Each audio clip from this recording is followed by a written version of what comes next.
يا مساء الورد يا حلوين، يا رب كلكم تكونوا بخير. فيديو النهاردة بنتكلم عن دودو تشانل. دودو أو دنيا نزلت بفيديو من قريب وقالت يا جماعة اسمعوا مني أنا، ما تسمعوش من غيري.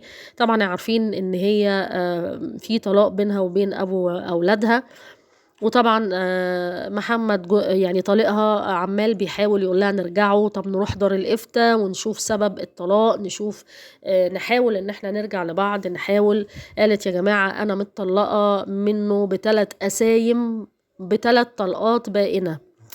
فطبعا صعب قوي الرجوع. يعني الواحد كان فاكر ان هم ممكن يكونوا مثلا في طلقة كده، يعني ببقه اللي هو روح انت طالق، لا طبعا دول 3 بائنة.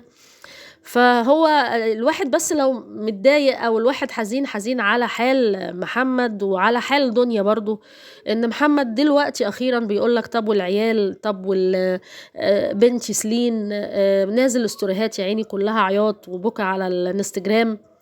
وللأسف مفيش مجال للرجوع، حتى هو حاول انه يخطب ويعيش حياته بس ما عرفش خالص.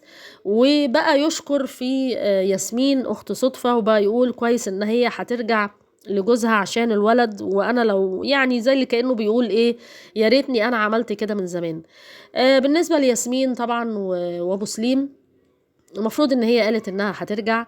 المفروض ان هي قالت ان احنا خلاص، وراحت راضت امه وابوه، بالرغم ان هم دخلوا في تفاصيل صعبة جدا جدا. لكن اللي يزعل في الموضوع ان هي راحت راضت اهل طليقها، بالرغم ان يعني اهانوها اهانة جامدة.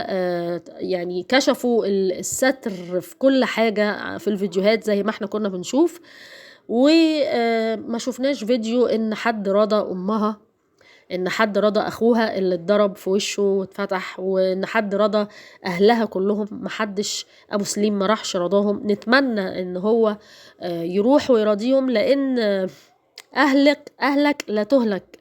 يعني انك انتي مع نفسك كده تقولي اروح، طب ما عشان سليم، طب ما سليم كان موجود بينكم قبل كده وما حصلش ان انتوا تعملوا حساب وجوده. فنتمنى انك تراضي، يعني تراضي اهلها علشان ما تبقاش هي وسطهم لوحدها. فلو ما حصلش كده هيبقى حاجة غلط جدا جدا، ويبقى الله المستعان وربنا يستر عليكي يا ياسمين وسطيهم. نتمنى ان انتي تفكري صح وتراضي امك واخوكي واهلك علشان يبقى الرجوع سليم وصح وعلى جد. وربنا يكتب لكم الخير، ونشوفكم الفيديو الجاي.